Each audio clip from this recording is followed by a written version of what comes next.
Pa, sabi mo paborito mo ako dahil ako yung bunso. Yung bata ako. Takot na takot ako sa'yo. Isang beses na palo mo ako dahil kumain ako ng siniguelas. Dahil walang laman yung tiyan ko. Tapos, magkatabi tayo sa pagtulog. Kayo ni Mama. Lagi mo ako sinasama kahit saan. Sa bataan. Mamimiss ko yung pag-aalaga mo sa pang-apo mo. Kayo ni Mama. Pagdadaling ko si Scarlett sa Tayuma, maaga pa lang, hintay mo na kami. Sa bahay. Pagbubukas mo ako ng pintuan, si Scarlett, kukunin mo na. Excited kang makita.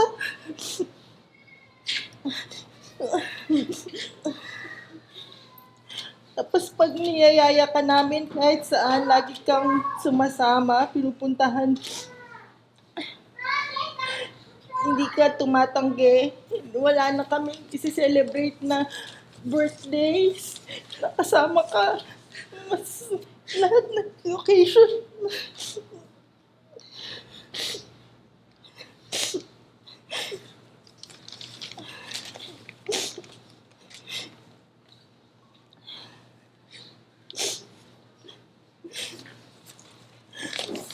Sorry.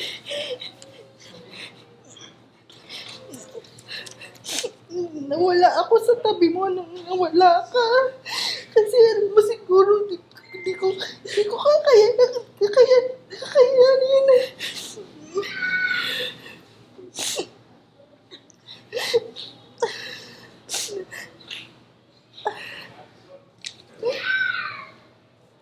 Mas na-appreciate ko tayo ngayon na nagkaroon na ako ng family kasi mas relax ka na.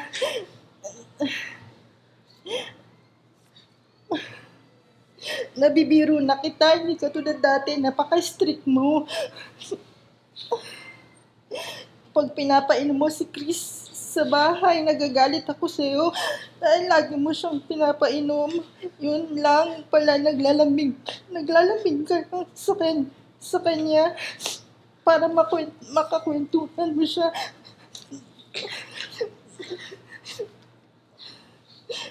Ayun, salamat po sa lahat na nagpunta. Na-appreciate ko po lahat po ng nakaalala sa papa ko, sa lahat po ng support. Kasi hindi rin po namin kakayanin kung wala po kayong lahat sa atin, mga kapatid ko, yung asawa ko, yung pamilya ko, mga kapatid niya. Maraming salamat po.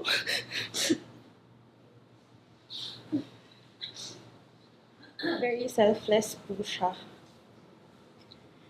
Yung tipong pag pumupunta po kami dun sa kanila, kahit di po direkta sa kanya yung pagpaparinig namin, sabihin po namin, Pa, gusto namin ng Coke, like dun po sa papa namin.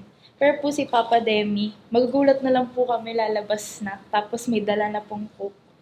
Tapos minsan, pag gusto namin ng merienda, kahit wala nang laman yung wallet niya, nilalabas niya pa rin. Tapos,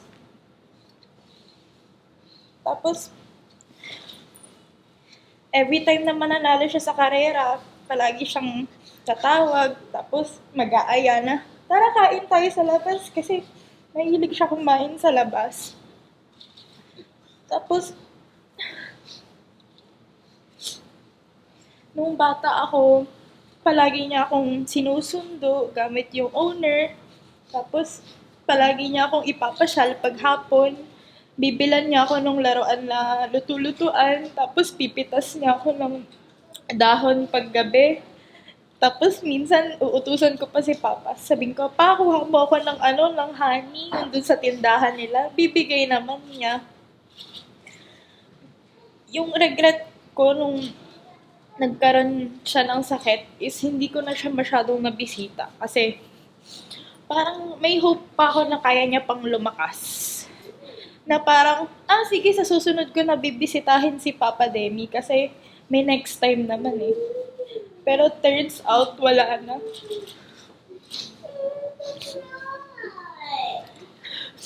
Tapos nung nalaman ko may sakit si Papa, umattend ako ng debut ng kaibigan ko.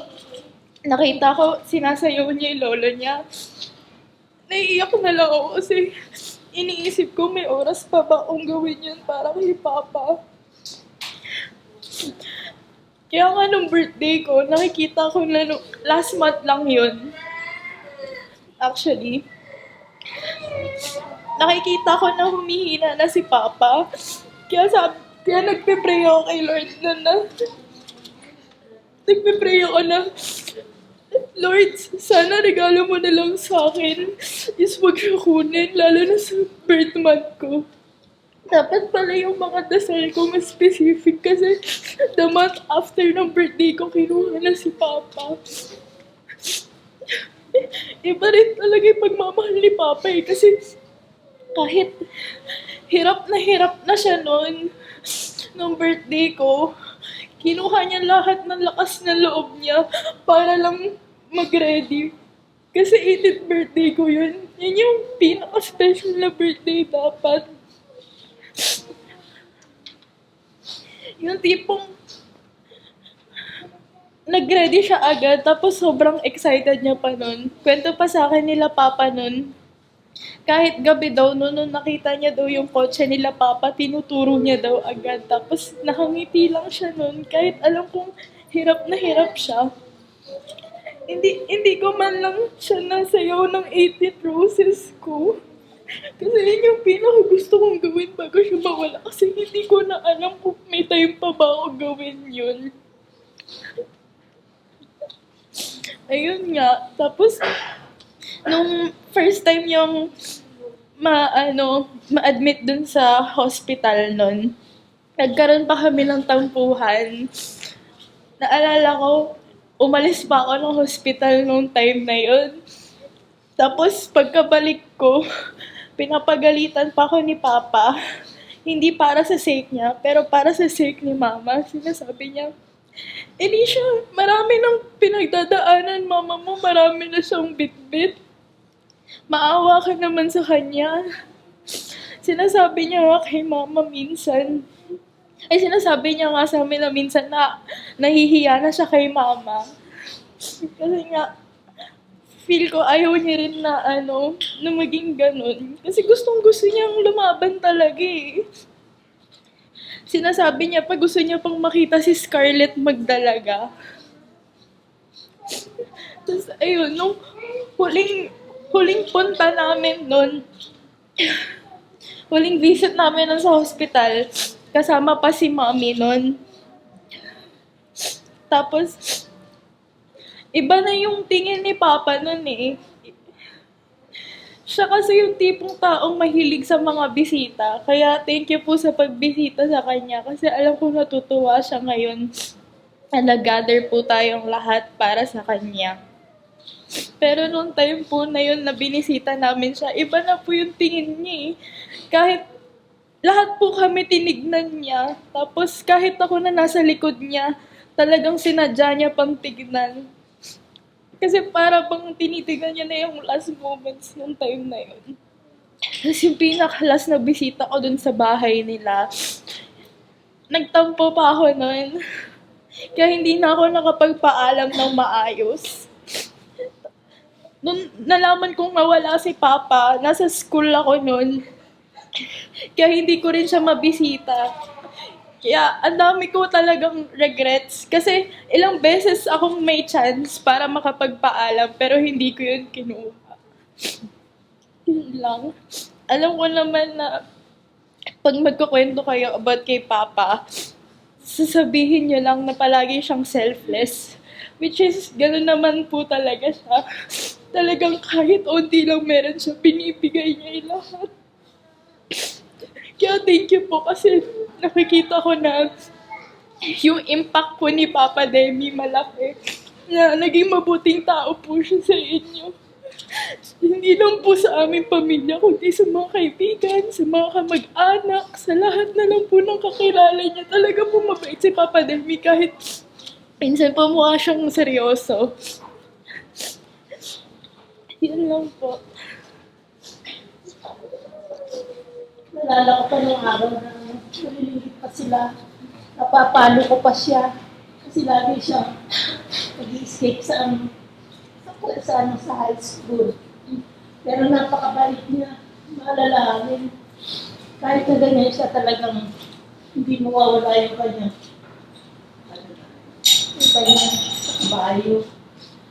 Lagi ko siya napapalo noon. Pero alam na lang pag nanalo siya, bibili siya ng mga bigas, tsaka ng mga groceries.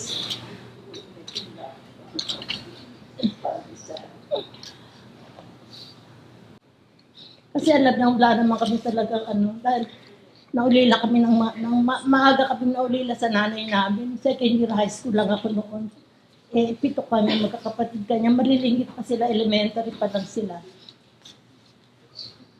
Kanya nga, nung araw, hindi ko napipigilan na hindi siya napapalo kasi nga, kapag nag-i-skip siya sa eskwela, meron pa namang papasok na yung notebook niya, isang notebook na sa bulsa niya. Sabi ko, paano ka matututo niyan? Isang notebook lang ang dala mo. Pero wala naman sa kanya parati ka na lang, ba tawag sa ng karera? Programa. Yung programa, parati yun ang hawak niya. Matututo ka ba niyan? Wala naman siya, pero lagi naman siya, pag nanalo, alam mo na nanalo siya, bibili siya ng maraming bigas, bibili siya ng groceries, at siya rin ang tagapagluto namin. Masarap kasi siya magluto kahit na bata pa siya. Yun ang mga natatanda ako. Pasensya ka na, be.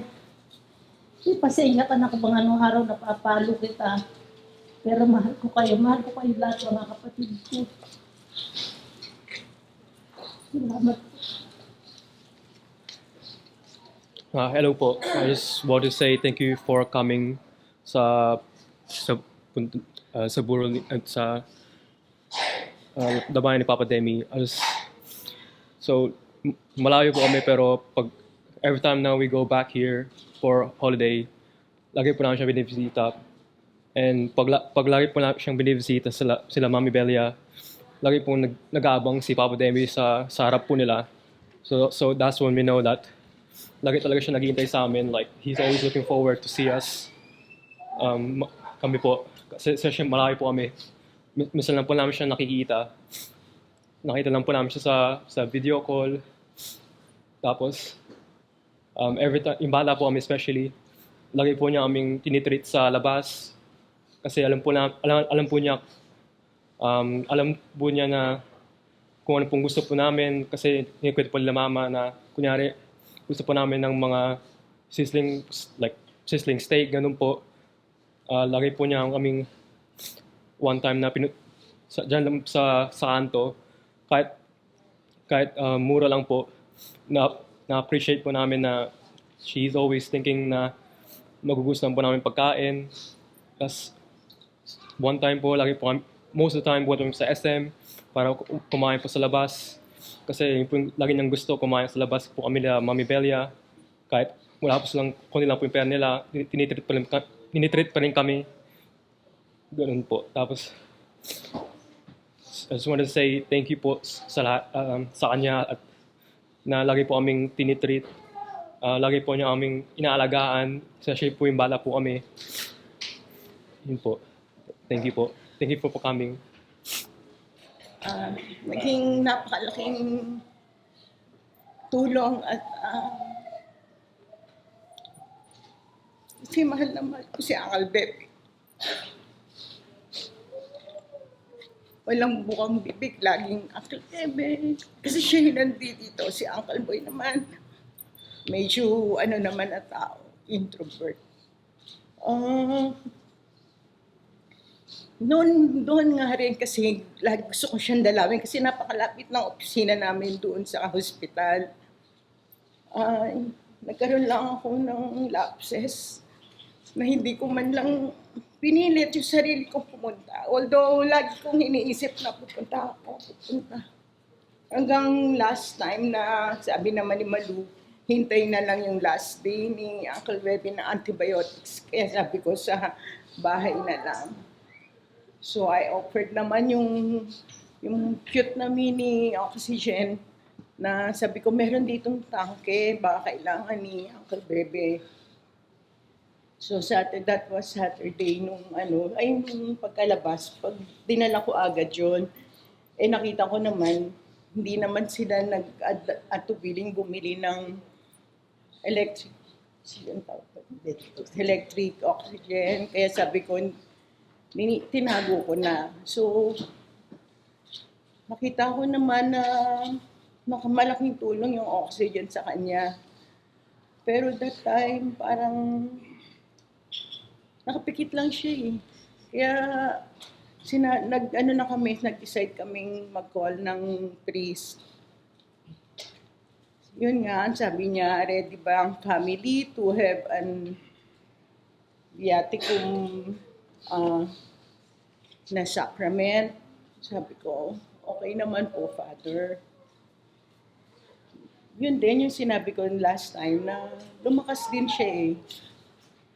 But si Father, sabi niya, prepared all the things, kung anong gagamitin niya. So wala namang gumalaw dahil syempre nag-hope pa rin naman tayo ng miracles. At nang mahabang panahon pa. And ang naalala ko lang, we always offered chaplet for Aki Bebe.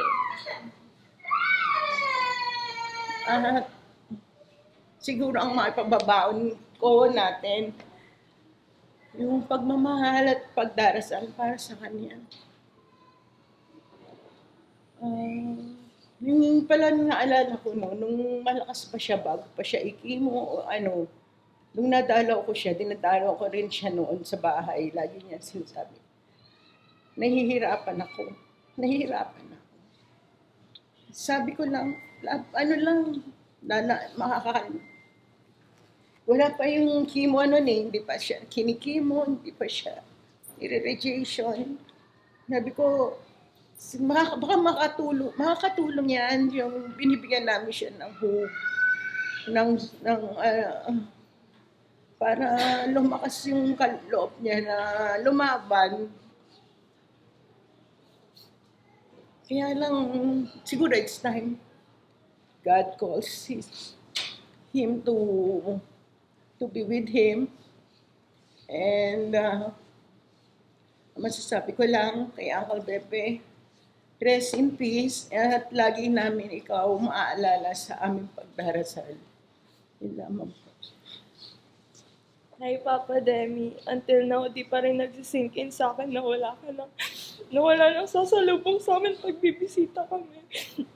Wala na bibili ng Coke pag magpaparinig kami na gusto namin ng Coke. Mababawasan na kasama namin pag nag-outing. Wala na magiging excited mag-swimming sa beach, kumain sa kahit anong Chinese restaurant. Wala na iinom sa kahit anong wala nang inom ng beer kasama si Papa sa mga special occasions at wala na rin magsasabi sa akin ng, ano ba yan, Pepe, picture ka ng picture. I'm sorry kasi nung healthy ka pa, hindi ako masyado nakakabisita sa inyo ni Mommy. Pero sana nung mga huling araw mo, naparamdam namin sa iyo kung gaano ka namin kamahal. Alam namin lahat kung gaano mo ka gusto lumaban. Pinapasabi mo pa nga kay Scarlett na stay alive kasi gustong-gusto mo maabutan siya magdalaga. Pero at least ngayon, hindi ka na nahihirapan. And alam kong masaya kang pinapanood kami up there. Huwag ka mag-alala, di namin papabayaan si Mommy and di namin isa-stress si Mama kasi alam namin favorite mo sila. Mahal na mahal ka namin, Papa, and mamimiss namin yung ngiti mong sa videos and pictures na lang namin makikita. You fought a great fight and we're always proud of you.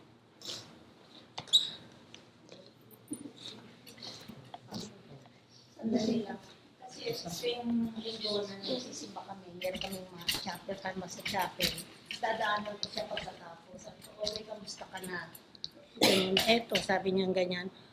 Sabi ko ganyan, Sabi niya, gusto ko nga wag na akong magising. Sabi, bakit naman? Sobra kasi ang ano niya, pain na nararamdaman niya. Sabi niya, wag yun ang isipin mo. Sabi ko ganyan sa kanya, ayaw mo ba makita yung mga anak mo at saka yung mga apo mo na lalaki? Sabi ko ganyan.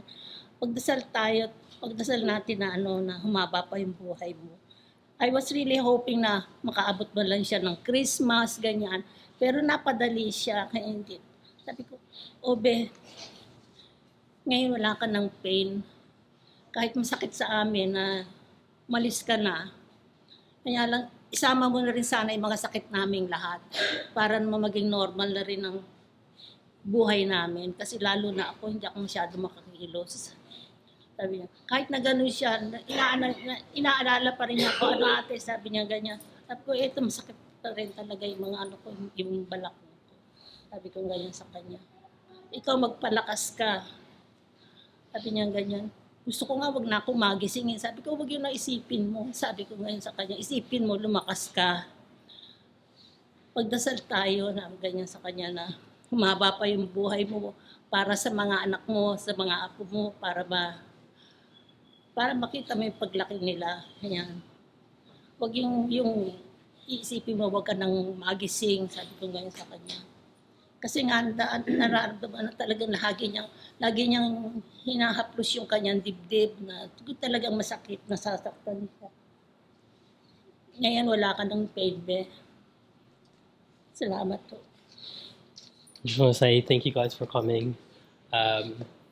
When I found out that Papa Demi was gone, it broke my heart kasi siya talaga ko yung favorite ko grandfather. Pero hindi ko na po kasi alam sabihin. Pero kahit sa childhood ko po, favorite ko pong puntahan si Papa Demi kasi he always treats us very well, even though he has like no money and stuff. Yeah, he would always take us to the sizzling place every time we go back to their place, and he always makes sure that we're always fed, and that we're always happy when we're with him. I'm really grateful for everything that he's done for everyone, including family, my mom, my aunties, all my cousins, and I just wish that he's in a much happier place now. Thank you guys for coming. Thank you, Papa. Especially nung time na inalagaan ko siya for last 6 weeks. Sinasama ko siya sa ospital para magpa-chemo at radiation. Nanghina na siya pero gusto talaga niya mabuhay. Kasi gusto niya pa makita yung mga apo niya. Lalo na si Mama.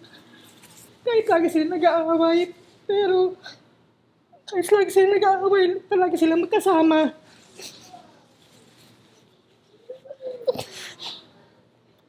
Tsaka mamimiss ko siya kasi pag tinatawagan ko siya, palagi niya sinasabi yung pangalan ko, Maribel. Pero ngayon, wala na siya. Miss ko sa Papa. Thank you sa mga dumating dito at sa lahat ng mga relatives namin. Thank you po. Magandang araw, magandang gabi sa inyo, mga kapatid ko. Sa mga pamangking ko, kay Ate Bel, lubos ako nakikiramay. Pasensya na kayo, hindi ako makauwi kasi walang papalit na driver sa akin.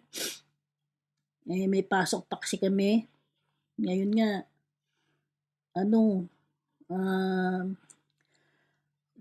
dito, Diwali Day. Bukas yan. Holiday ng Arab, mga party-party. Gabi, nung oras na kami umuwi. Hindi nga niya ako masyadong pinag-day off. Kaya umuwi din ako kahapon. Ang nakaranasan ko kay Kuya Bebe yung last year na bakasyon ko. Sa tagal ko nang hindi umuwi, kaya medyo nakalimutan ko na yung iba. Pero nung last year, nung umuwi ako, gabi na noon, nandun ako nakatambay kila Joseph. Yun nga, nag-awit ng 2 beer. Sabi niya, 2 beer lang daw siya. Tapos, sinawag ko si Kuya Boy, si Nognog.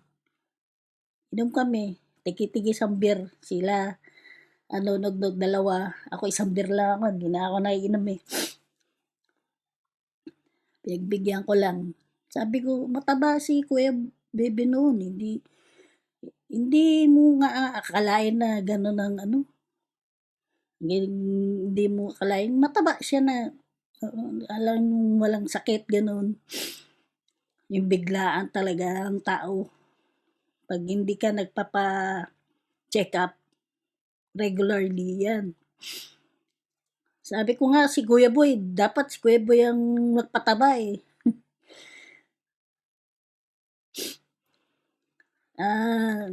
Sa inyo, kay Ate Bel, sa inyo lang loob nyo.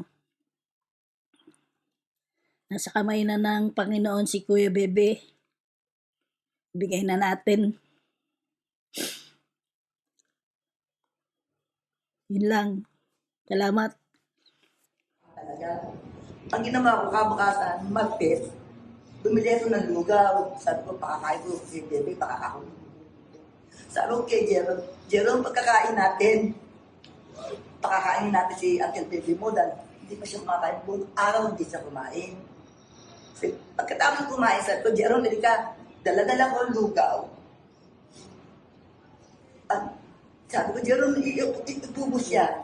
Tinupo naman siya. Okay naman. Tapos sinubuhan ko siya ang kunti. Niluwa niya. Tapos pinatakan niya ng tubig. Tapos mamaya-maya nag-heal na siya. Talagang yung mata niya. Puting-puti talaga. Ano siya talaga, ganun-ganun talaga. Sabi ko, Be, ano ba nangyayari sa'yo? Sabi ko, Jerome, higa mo nga siya, higa mo siya. Sabi ko, iyak ako nga sa Jerome, higa mo siya. Hindi po ikaw ba siya nahiga siya? Sabi ko, talagang, para na siyang maano talaga. Parang bibili na siya. Sabi ko, Jerome, tawagin mo lahat ng mga kapatid niya. Tawagin mo. Masama na lagay niya ang kuya, baby mo. Kaya tinawag sila, nagdatingan sila, Ate Betty. Lahat ng mga kapatid niya dumating lahat sa amin. Pero hindi pa rin siya naging naman, gumagano pa siya. Nandun lahat ng mga kapatid niya.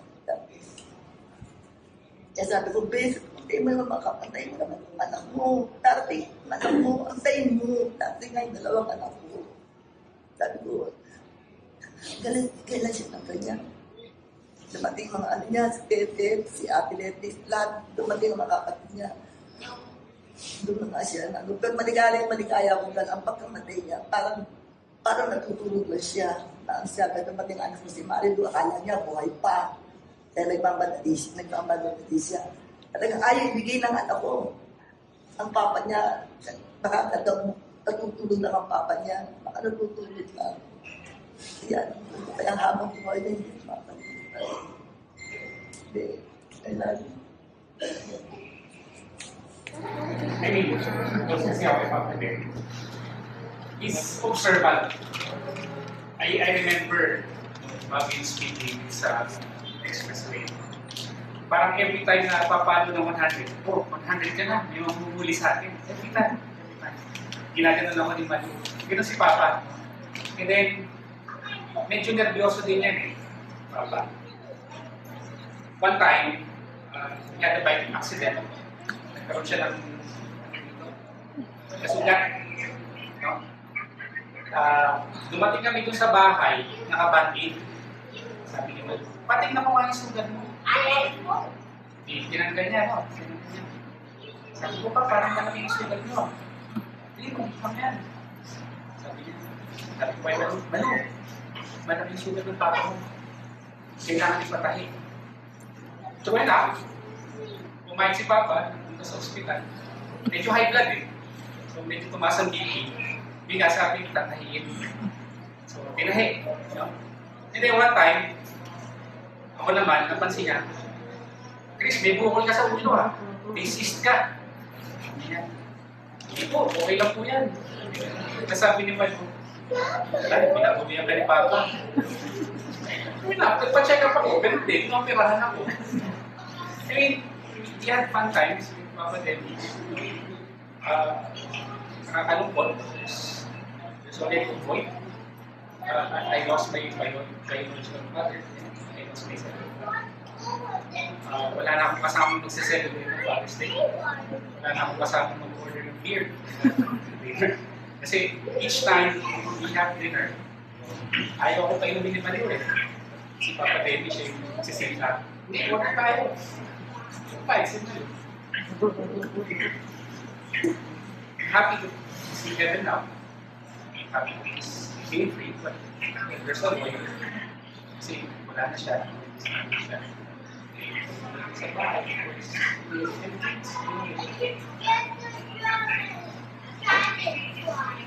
Hi, Papa Demi. We're always constantly praying for your soul to reach heaven all of the time. Thank you for fighting so hard to stay here and make all of us constantly happy.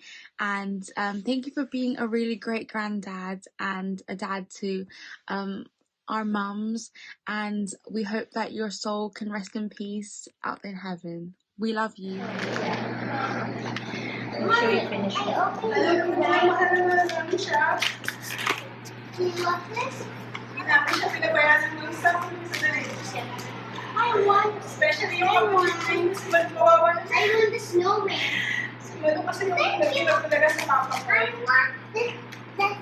Kaso lang sabi namin, tayo You want namin, the tayo namin, namin, sila, kami nagtay. Ilang oras lang yung pagitan bago namin siya hindi nakita. My friend. Pero sabi namin, okay na yun kasi hindi na siya naging tawagan na yung papa ko. Nag-string out talaga siya.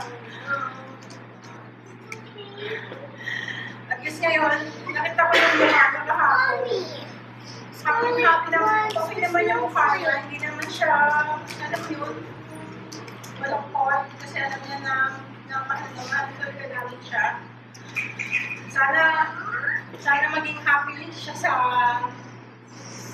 ibang lugar. Yun lang po. Kaya salamat po sa lahat ng pagpunta niyo. Gusto niya kasi nga isip nga siya. Yun lang. Thank you. Thank you po for being with us today. Kasi po nakikita po yung naging impact po sa buhay natin sa naging life po ni Papa Lenny. And I know po na na-appreciate niya po yung pagbisita niyo ngayon. Kasi palagi po siya naghahanap ng bisita. And sana po, since galing po ako sa retreat nga po, parang natutunan ko po na although this is a challenging time for us all family po, na to be grateful po na naging part po siya na life natin, and to be grateful po na at some point po, nag-stop po yung faith niya kasi talagang po nahihirapan na po. And sana po, mag-pray po natin siya palagi na I know na talaga na siya with God, and kahit po na with God na po siya ngayon, ipag-pray pa rin po natin siya na pag-bisita po niya sa atin na okay pa rin po. I love you to Papa Demi. I love you, Papa Demi. Wow! Say I love you. What will you say to Papa Demi? I love you, Papa Demi. Be well. Where's Papa Demi? And heaven. Heaven. Oh, again. Again. And heaven. Where's Papa Demi? Oh, what will you say to Papa Demi? I love you, Papa Demi. Be well. See you soon. Malapit na pa. Hi, Papa Demi. We love and miss you so much, and I'm so sad that I will never be able to see you again when I go home.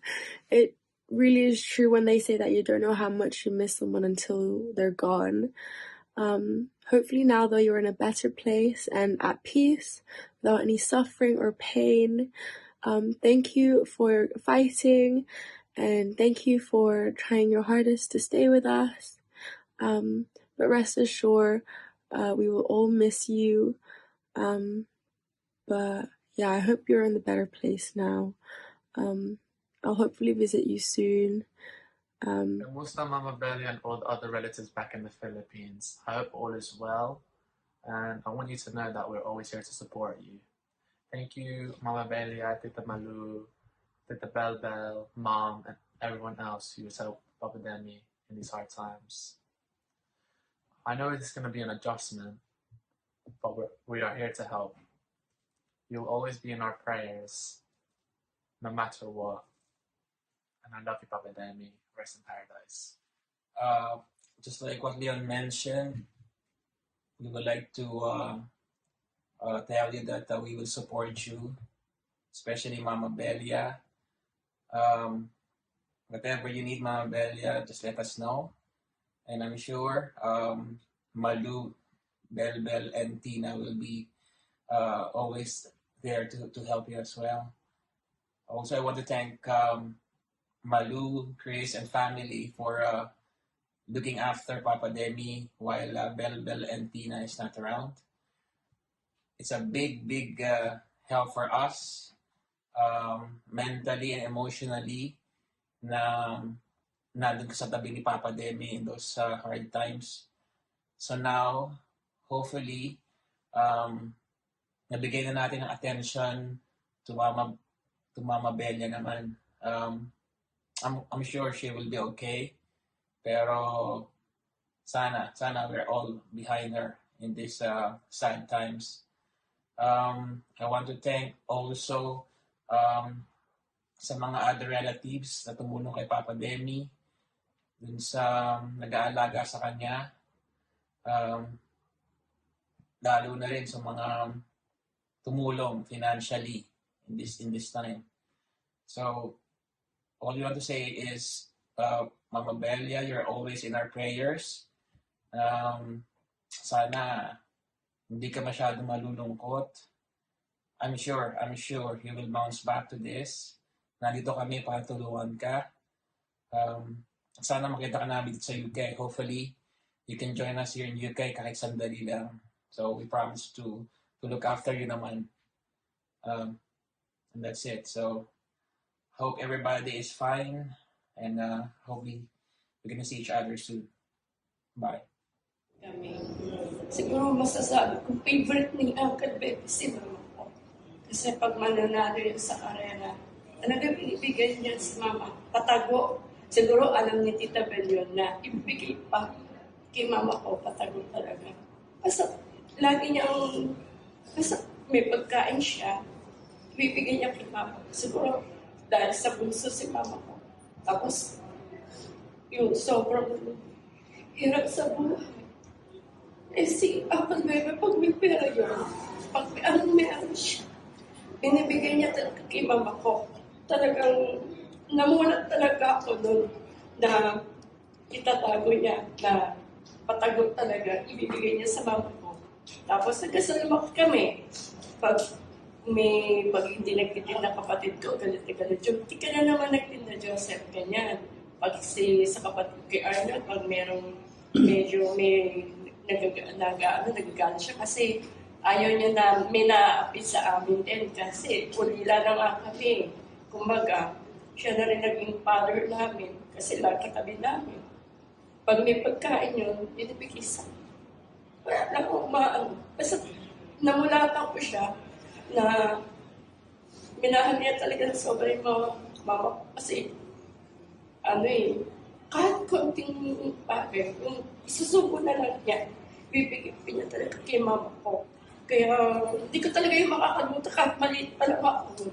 Namumula na ayoli yan nga, ganyan, bibigay niya. Tapos pag nanalo yan, talagang hindi maaari, hindi niya bibigyan si Mama ng pera, ng balato. Kaya sobrang thankful po ako kasi naging tito ko din siya. Dahil marami din nagkapang mabuti sa amin. Kaya, yun lang. Kasi hindi ko talaga makakalimutan na minahan niya talaga yung si Mama ko. Talagang kitang-kita ko talaga. Maliit pa ako. Paano niyang bigyan ng si Mama ko, ng suporta. Yung sasakayan sa namin nga isang pare, sabi namin, bigyan na po siya ng last na na biyaticum na nga po yung binigay sa kanya. So sabi ni Father, the family are ready na ba? Sabi ko, siguro naman po, sabi ko. So nung nabigyan naman siya, parang lumakas po siya eh. Iba po, lumakas siya, tapos parang sabi niya, kasi during the time talaga na binibigyan siya ng viaticum, hindi po siya dumidilat. Talagang so nung pagkatapos, umalis si Father, biglang nagbumisi siya, sabi, nagugutom ka ba? Sabi ni Malu. Sabi niya, oo, nagugutom siya. So, finid namin siya, nagkaroon po kami ng picture taking. Tapos sabi ko, picture tayo, ang kagete, smile. Sabi niya, pag ginano naman namin siya, magano naman po siya. Sabi ko nga kay mama, marami kasi siyang picture namin pag sa family, lalo na pag may gatherings. Hindi siya, pag in-invite ko siya, kasama siya, sa Cavite, sa amin, sa Pampanga, hindi nawawala. Tapos yun nga po, marami kaming picture, di ba? Nang hinihiga at nakatayo. Kaya nung last 2 days po, na nandun naman din po ako nung kaya na umuwi nga po ako nung Saturday po yun. To the family talaga po. Sa inyo pong narili po, maraming salamat po dahil makikita niyo naman po yung love, pagmamahal ng natin sa isa't isa. Totoo naman si Father na huwag sana sa ganitong gatherings tayo laging magsasama-sama. Sana, after this, kung ano man yun. Alam mo na, mahal namin siya.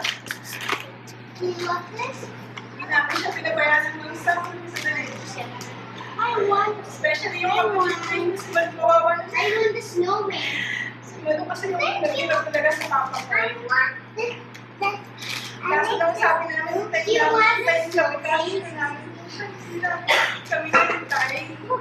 oras lang yung bago namin siya hindi nakita. Pero sabi namin, okay na yun kasi hindi na siya nag-iwan kasi tawagan ko sa papa ko. Nag-iwan talaga siya. At least ngayon, nakita ko yung mukha na kahapon. Happy naman, okay naman yung mukha niya. Hindi naman siya, alam mo yun, malungkot. Kasi alam niya na mahal talaga namin siya. Sana maging happy siya sa ibang lugar. Yun lang po. Kaya salamat po sa lahat ng pagpunta niyo. Gusto niya kasi nga na isip nga siya. Yun lang.